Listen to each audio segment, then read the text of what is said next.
Алексей Иванович Пантелеев. Честное слово.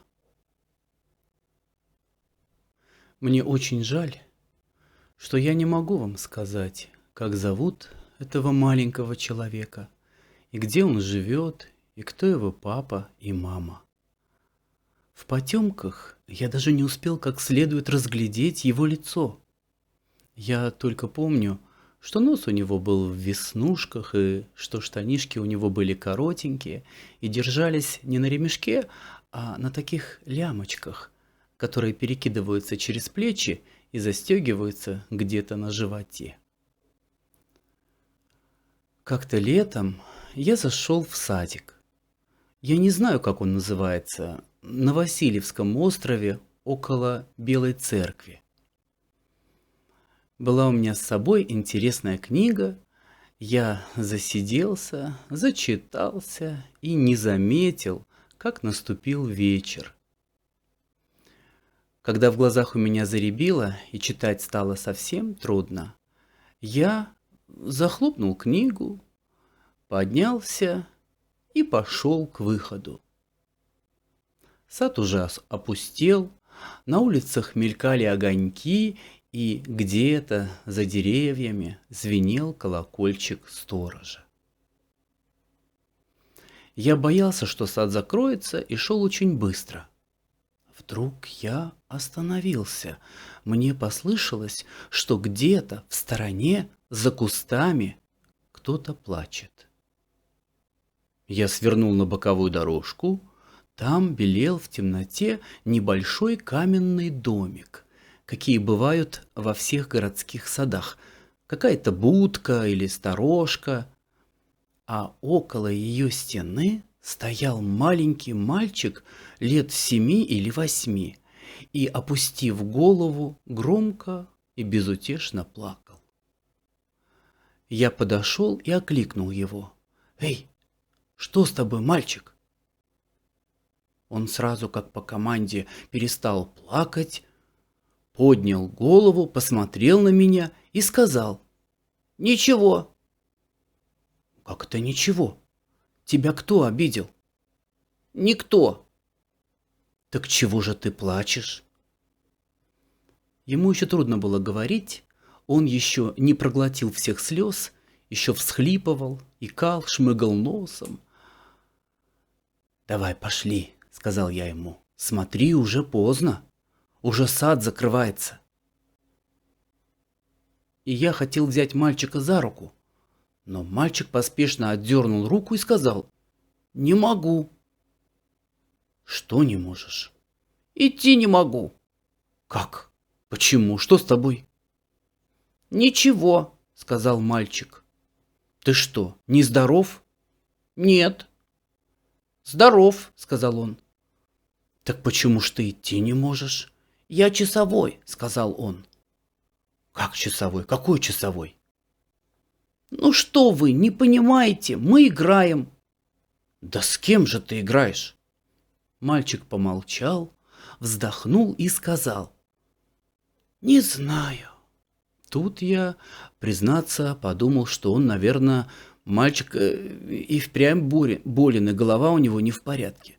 «Послушай», — сказал я ему, — «ну что ты говоришь, ну как же это? Играешь и не знаешь с кем?» «Да», — сказал мальчик, — «не знаю. Я на скамейке сидел, а тут какие-то большие ребята подходят и говорят: хочешь играть в войну?» Я говорю: хочу. Стали играть. Мне говорят: ты сержант. Один большой мальчик, он маршал был, он привел меня сюда и говорит: тут у нас пороховой склад в этой будке, а ты будешь часовой. Стой здесь, пока я тебя не сменю. Я говорю: хорошо. А он говорит: дай честное слово, что не уйдешь. Ну? Ну, я и сказал: честное слово, не уйду. Ну что? Ну и вот, стою, они не идут. Так, улыбнулся я. А давно они тебя сюда поставили? Еще светло было. Так где же они?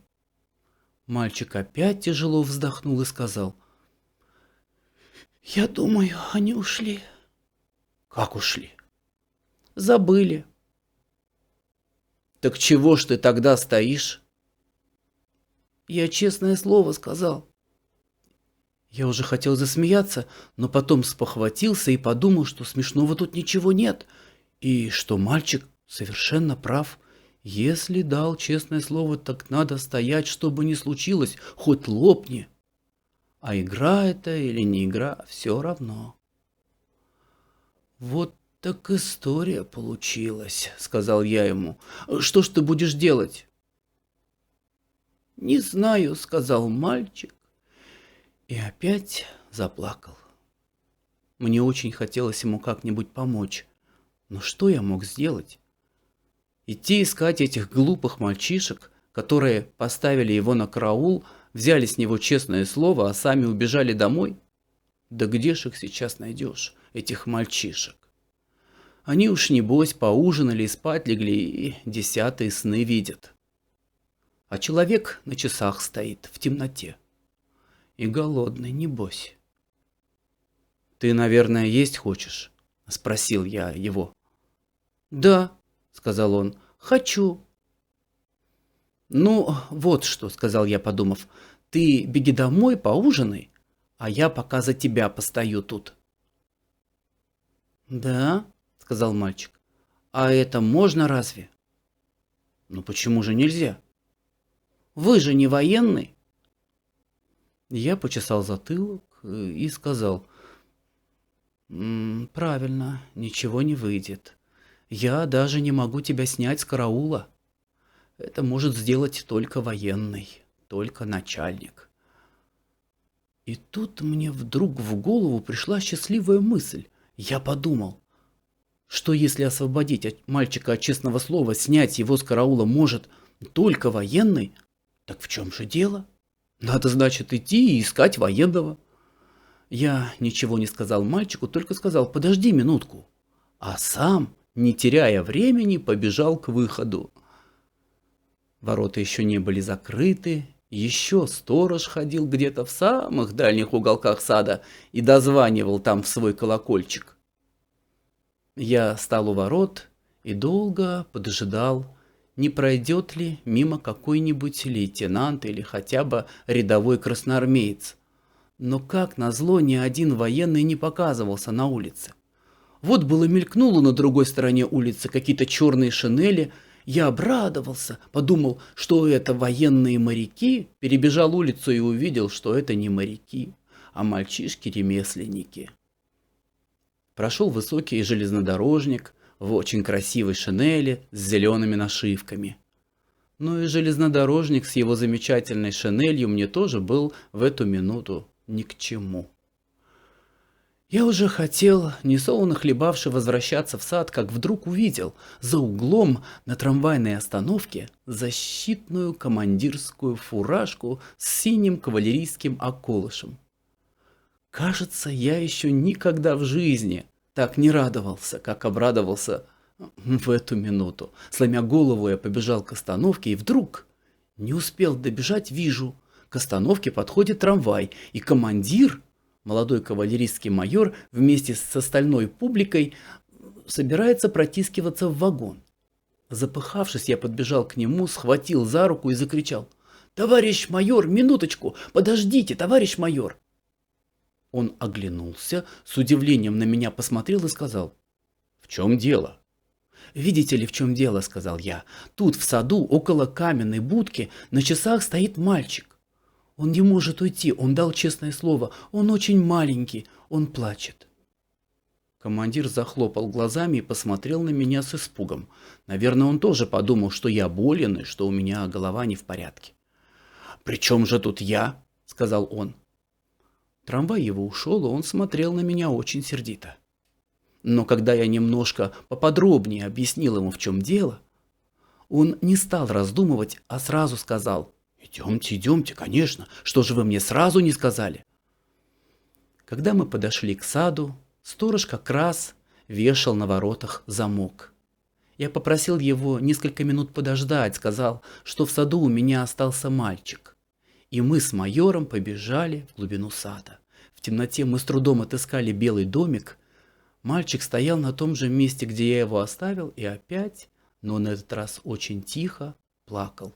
Я окликнул его, он обрадовался, даже вскрикнул от радости, а я сказал: «Ну вот, я привел начальника». Увидев командира, мальчик как-то весь выпрямился, вытянулся и стал на несколько сантиметров выше. «Товарищ караульный», — сказал командир, — «какое вы носите звание?» «Я сержант», — сказал мальчик. «Товарищ сержант, приказываю оставить вверенный вам пост». Мальчик помолчал, посопел носом и сказал: «А у вас какое звание? Я не вижу, сколько у вас звездочек». «Я майор», — сказал командир. И тогда мальчик приложил руку к широкому козырьку своей серенькой кепки и сказал: «Есть, товарищ майор! Приказано оставить пост!» И сказал он это так звонко и так ловко, что мы оба не выдержали и расхохотались. И мальчик тоже весело и с облегчением засмеялся. Не успели мы втроем выйти из сада, как за нами хлопнули ворота, и сторож несколько раз повернул в скважине ключ. Майор протянул мальчику руку. «Молодец, товарищ сержант», — сказал он. «Из тебя выйдет настоящий воин. До свидания». Мальчик что-то пробормотал и сказал «до свидания», а майор отдал нам обоим честь и, увидев, что опять подходит его трамвай, побежал к остановке. Я тоже попрощался с мальчиком и пожал ему руку. «Может быть, тебя проводить?» — спросил я у него. «Нет, я близко живу, я не боюсь», — сказал мальчик. Я посмотрел на его маленький веснущатый нос и подумал, что ему действительно нечего бояться. Мальчик, у которого такая сильная воля и такое крепкое слово, не испугается темноты, не испугается хулиганов, не испугается и более страшных вещей. Когда он вырастет, еще неизвестно, кем он будет, когда вырастет. Но кем бы он ни был, можно ручаться, что это будет настоящий человек. Я подумал так, и мне стало очень приятно, что я познакомился с этим мальчиком. И я еще раз крепко и с удовольствием пожал ему руку. 1941 год.